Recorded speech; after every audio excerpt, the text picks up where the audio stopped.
yang punya rumah itu ternyata mengesampingkan istilahnya aturan Jawa.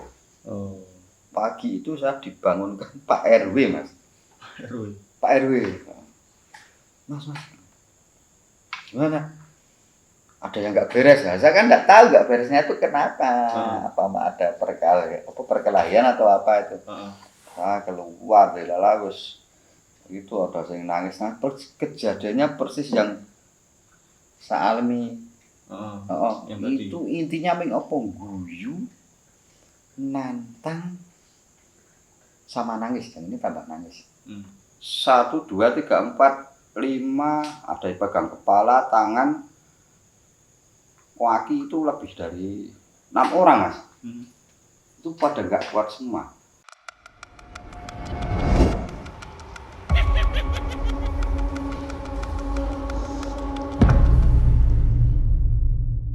Halo penonton Gudut Mistis yang setia, selamat datang kembali di channel ini. Dan buat kalian yang baru menemukan channel ini, jangan lupa nanti untuk di subscribe, dan juga kalau kalian suka tinggalkan like-nya ya. Dan kali ini kita sudah kedatangan seorang tamu, dan nanti kita akan perkenalan siapa dia dan bagaimana cerita kisah hidupnya bertemu dengan hal-hal yang berbau paranormal. Oke, baik, pertama-tama dengan Bapak, Mas, Om, Mbah. Bapak. Oke. Dengan Bapak siapa? Boleh perkenalan? Pak Hari. Yeah. Pak Hari. Pak Hari, pekerjaannya apa, Pak? Saya cuman jualan kopi, Mas. Oh, pedagang kopi gitu ya? Yeah. Oke. Pedagang kopi keliling atau warung atau?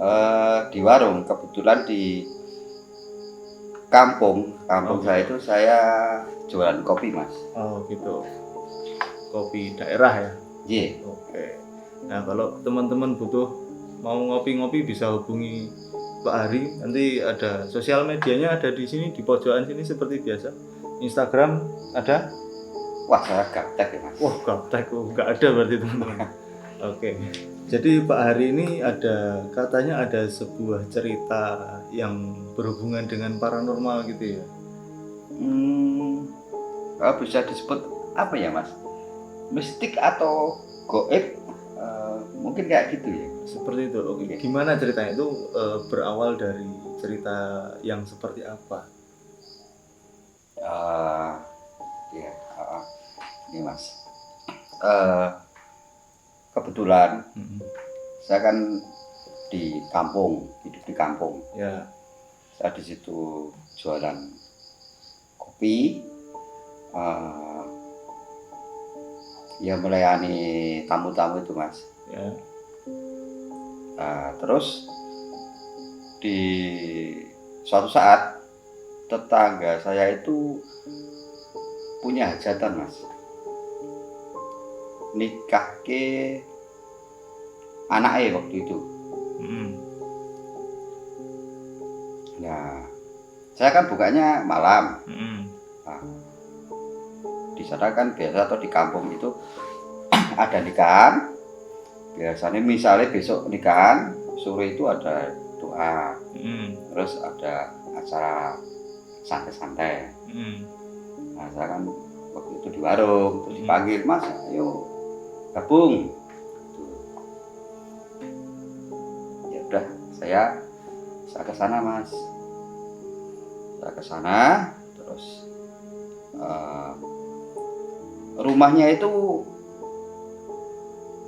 kalau di kampung saya itu dia itu paling pinggir.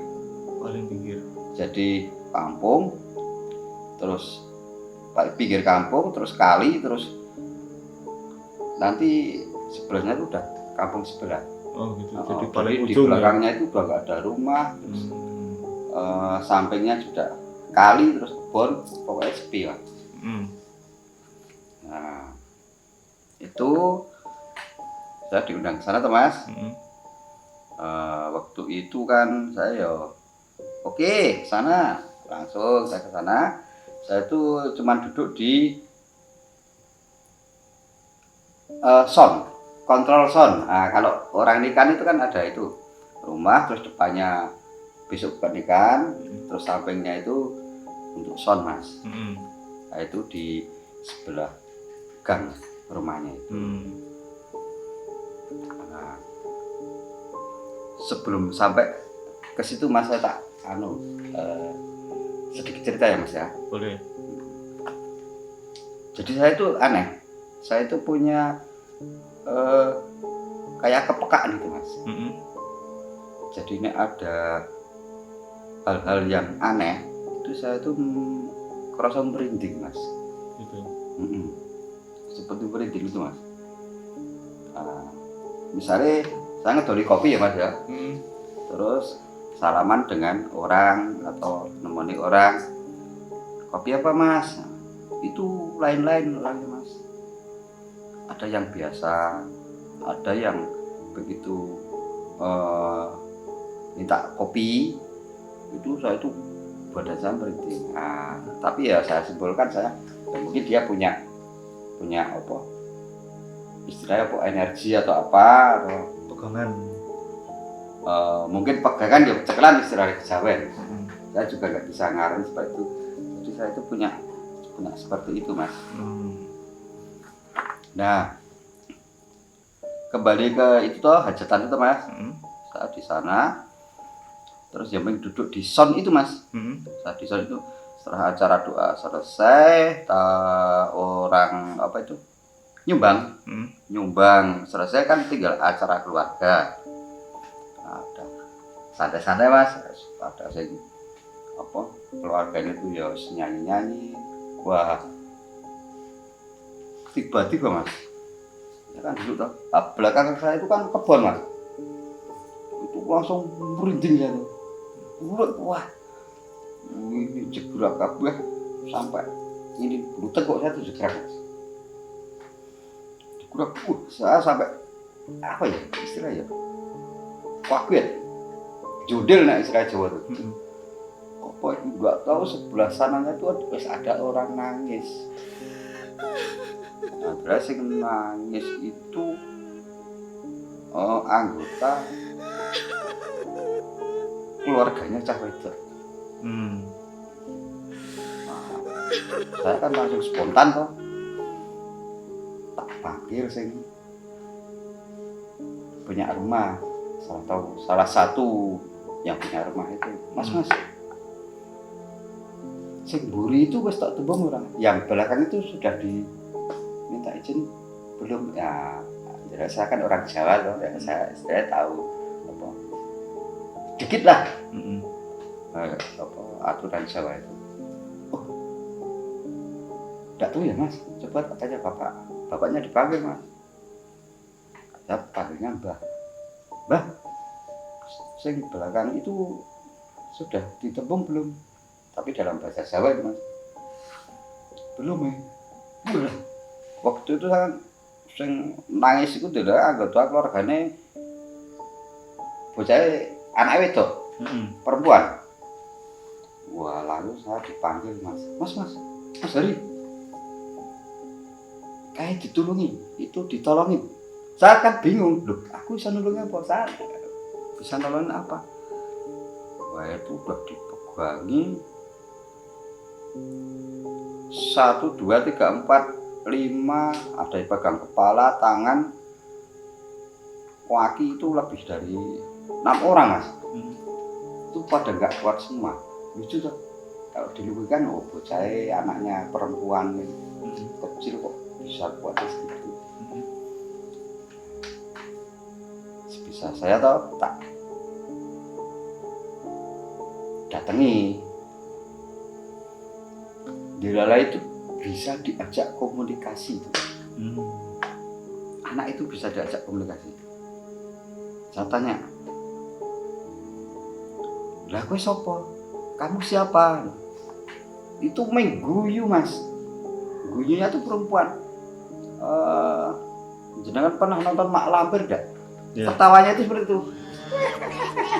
Gitu mas. Waduh. Terus dipanggilkan yo sing sepuh-sepuh di situ. Suruh ngobatin itu. Enggak mempan mas. waduh, saya bingung toh, sebisa saya ya tak tolong itu Mas. Tetap nggak muat, begitu ditolong itu ambruk, bruk, terus bangun lagi, ketawa lagi. Begitu saya datangi, oh ambruk lagi, terus bangun lagi, ketawa lagi. Waduh, saya habis bingung itu waktu itu. Terus tak tanya gini Mas, iki karepe piye gitu toh. Karena itu bisa diajak komunikasi ternyata. Tapi bahasanya itu udah lain. Dia itu cuman tertawa, nantang, dan istilahnya itu gini. Dia itu seperti raja. Kamu itu siapa? Kowe iki sapa? Nah, itu kan saya enggak terimanya toh Mas. Waktu itu ya Mas, saya tuh sampai didoni Mas sama anaknya Mas. Anaknya saya pikir ya sing ngidoni ya bukan bocah ya, dalam arti udah yang lain ya tidak apa. Terus tak pegang mulutnya, terus saya digigit Mas. Digigit itu wah, anak itu sampai lama sekali di sini. Saya juga bilang yo cokot nek pedas gitu. Gigitin kalau kamu mampu. Kan saya prinsipnya kita kan percaya Tuhan ya Mas. Nah, itu tetap digigit, setelah itu dilepas. Terus tak tanya lagi Mas, saiki kowe lunga saka kene gitu Mas, kamu sekarang pergi dari sini. Dia cuma tertawa Mas. Dia jawabnya apa Mas? Aku gelem lunga saka kene ning anak iki tak gawa, bocah iki tak gawa. Artinya kan saya dalam arti kasar iki dia mau pergi kalau anak itu dibawa, berarti kan diambil nyawanya. Diambil. Nah, itu saya enggak terimanya di situ Mas. Terus saya minta bantuan itu yang keliling, itu anak itu masih dipegangi, masih meronta-ronta itu, dipegangi, minta terserah jangan keyakinannya apa, coba didoakan, dibantu. Ya ada yang Katolik, ada yang Muslim itu ya. Nah, itu sajikannya waktu itu dia bilang gini ya, saya mau pergi tapi anak ini tak bawa. Nah itu sajikannya di situ. Saya tidak terimanya di situ. Sebisa saya itu ya tak tolong. Akhirnya dia ambruk, lemes, tapi masih nangis-nangis Mas.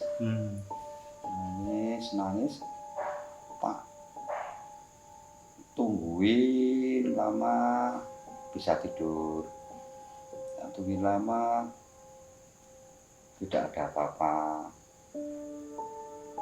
Terus saya kira udah selesai ya Mas ya. Udah selesai. Udah ya, saya istirahat.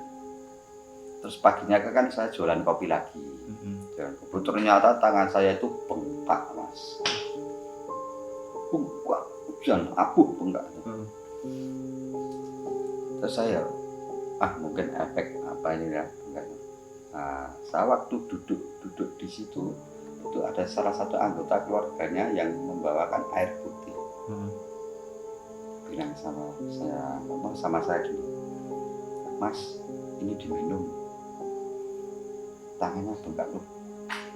Kok tahu? Ternyata ada salah satu di sana itu enggak tahu ya, mungkin orang pinter ya Mas, paranormal ya Mas. Itu tahu kalau tangan saya itu bengkak Mas. Udah, tak minum bong, ini obat toh. Ya ini kan baik bagi saya toh. Tak minum. Sampai sore itu bengkaknya hilang. Mm-mm.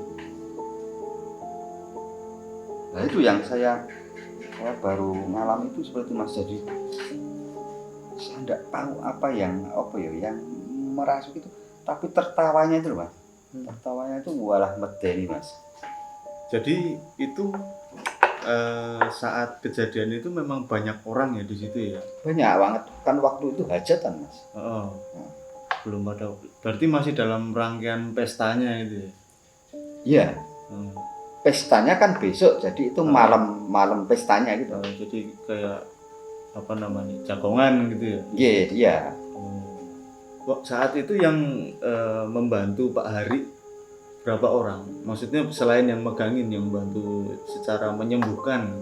2 orang Mas. 2 orang. 2 orang. Tapi itu sudah termasuk istilahnya sesepuh kampung. Oh gitu. Jadi memang sudah istilahnya bisa katakan paranormal ya dia. Jadi seperti itu teman-teman, pengalaman dari Pak Hari. Apa namanya ya, nyembuhin orang kerasukan. Nek saya bukan nyembuhin Mas. Saya itu yang paling heran itu saya baru menemui itu Mas. Jadi istilahnya kesurupan Mas. Memang dia itu tertawanya seperti itu loh. Padahal suara aslinya nggak kayak gitu. Enggak. Suaranya tuh ngekek, terus nantang, matanya melotot. Ekspresi wajahnya berubah, maksudnya. Berubah. Tapi tetap wajahnya si anak itu tuh. Iya. Itu pengantinnya atau? Bukan. Adiknya. Oh adiknya. Seperti itu. Tapi untungnya cuma 1 orang itu aja ya? 1 orang. Berapa lama itu Mas? Wah lumayan tuh Mas, dari jam berapa ya? Sampai pagi itu Mas. Sampai pagi. Nah, itu ya Mas, ternyata ya Mas, setelah pagi saya dengar cerita itu ya Mas.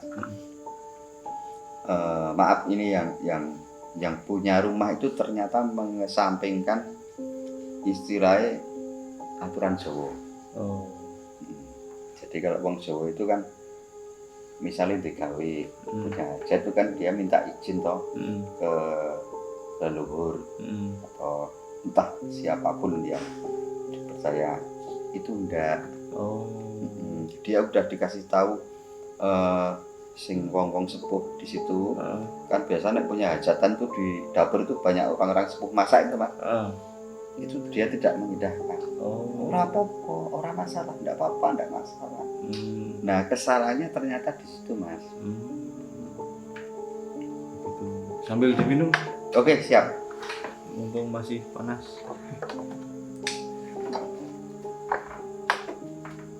Jadi tapi cuman 1 apa istilahnya arwah atau energi itu saja ya masuk ya, enggak, maksudnya kadang kan ada kejadian orang kesurupan itu 2 atau 3 energi untuk kemudian bisa jadi sangat kuat. Itu ada rasanya enggak itu, maksudnya saat itu dia kerasukan berapa? Waktu itu 1 Mas. 1. Yang 2 saya juga pernah merasakan. Yang 2? 2. Bisa diceritakan juga? Gini Mas, saya itu kan sering menerima tamu. Kebetulan rumah saya itu sering dipakai kegiatan anak sekolah. Oh gitu. Waktu itu dipakai mahasiswa di Yogyakarta ya, salah satu universitas ya. Jadwalnya itu mundur. Jadwalnya mundur, harusnya sampai di situ itu jam 3, tapi ternyata lebih dari jam 3 sampai situ. Sampainya. Terus otomatis kan randomnya itu mundur Mas. Terus kegiatan kan ada kegiatan outbound.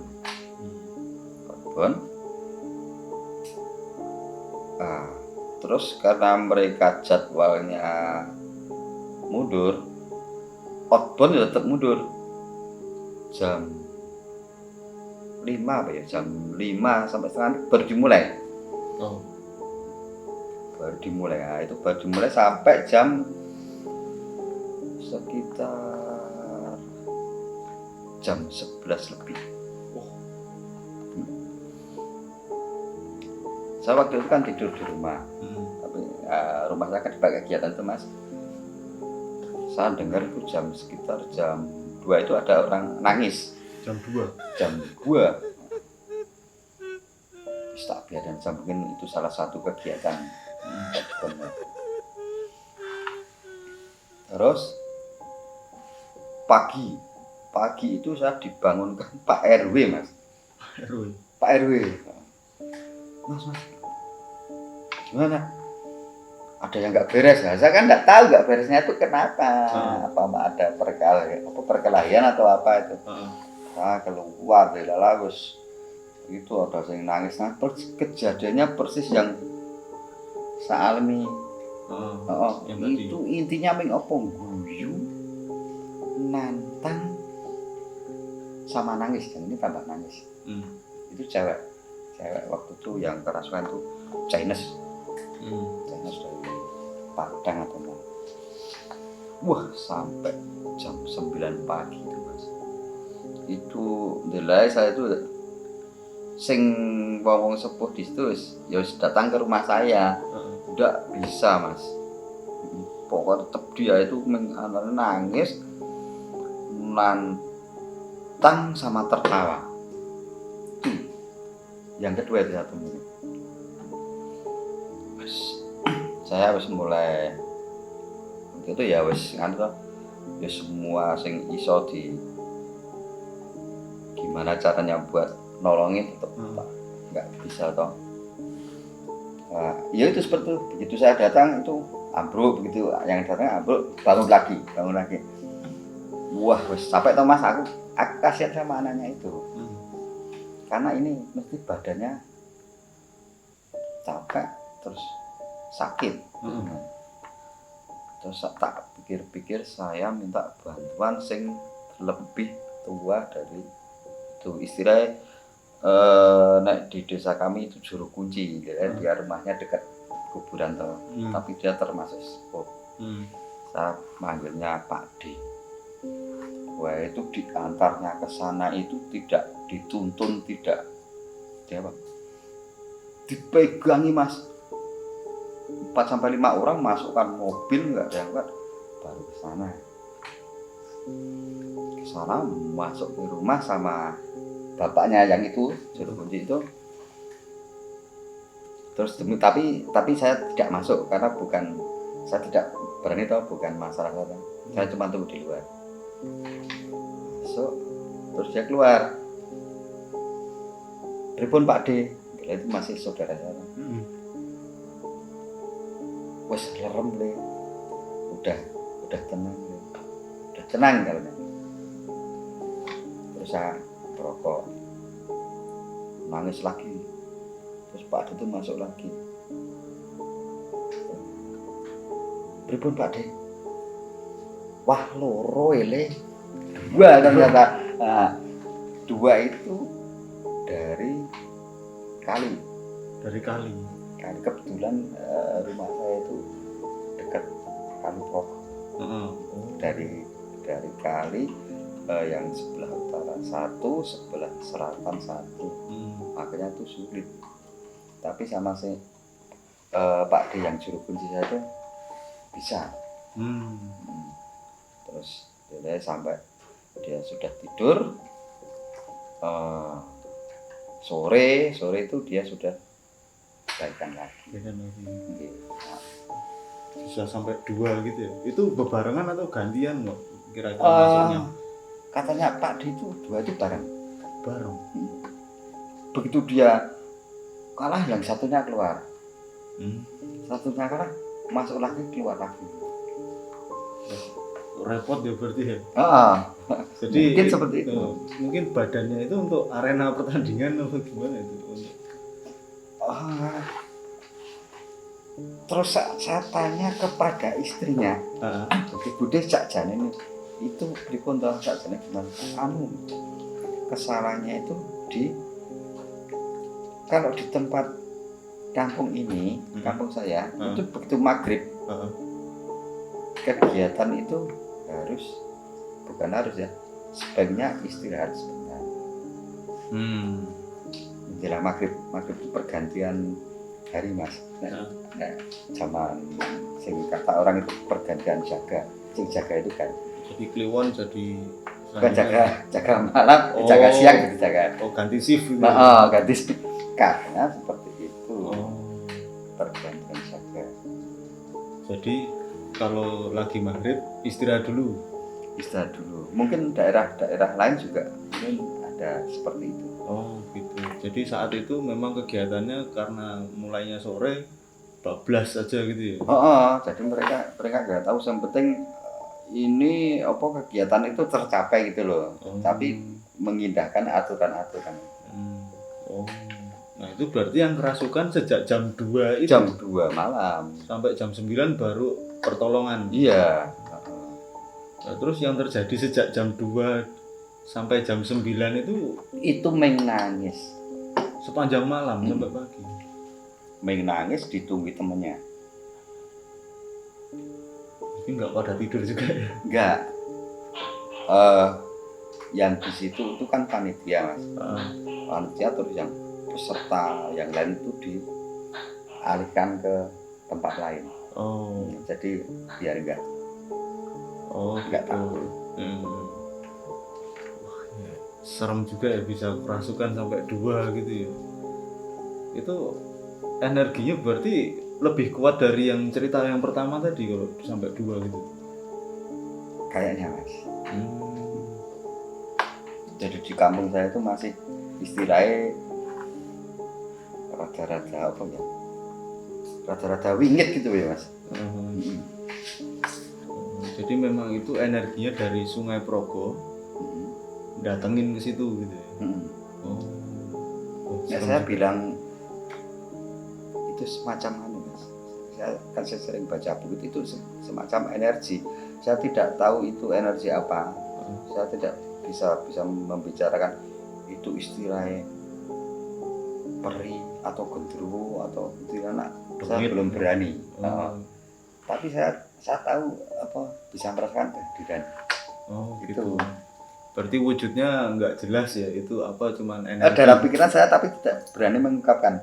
Gitu. Takut salah nanti. Wujudnya kayak manusia. Ya gitu. Oke, jadi wujudnya bayangkanlah sendiri teman-teman ya. Seperti itu. Saya boleh merokok mas? Boleh, silakan. Monggo.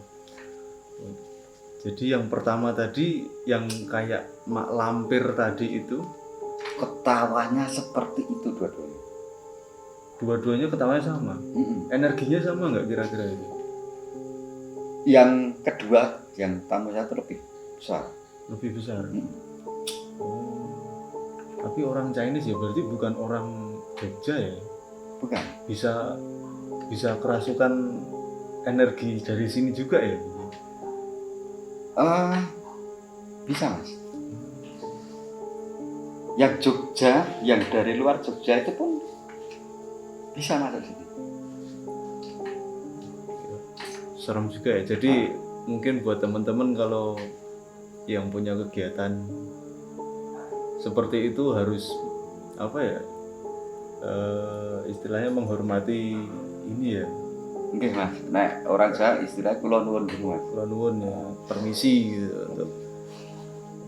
Jadi ini pelajaran juga buat kalian, buat kita semua, bahwa dimanapun kita berada memang sebaiknya adab dan permisi itu tadi, baik secara manusia ataupun secara gaib gitu ya.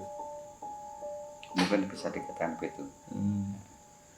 Nah itu jadi cerita yang sangat menarik dan cukup menegangkan dari Bapak Hari. Dan sepertinya seperti itu saja teman-teman. Dan kalau teman-teman kira-kira bisa menganalisis kejadian yang dialami oleh Bapak Hari ini, silahkan dituliskan saja di kolom komentar. siapa tahu nanti kita bisa berdiskusi di sana untuk mendiskusikan sebenarnya kejadian seperti ini menurut teman-teman apa, karena kadang-kadang pendapat setiap indigo, setiap paranormal, setiap orang-orang yang punya kelebihan biasanya berbeda dan rada-rada kontra gitu ya. Iya.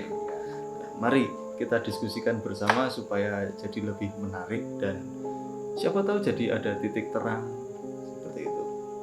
Jadi itu tadi teman-teman pengalaman Bapak Ari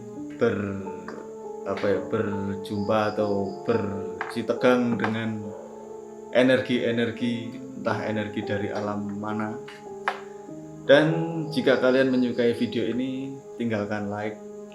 Kalau kalian punya pendapat, tuliskan saja di kolom komentar. Dan jangan lupa bagikan video ini supaya teman-teman yang lain dari kalian para penonton ini bisa ya setidaknya tahu cerita ini dan ada ilmunya. Ya, terima kasih sudah menonton. Sampai jumpa di video berikutnya.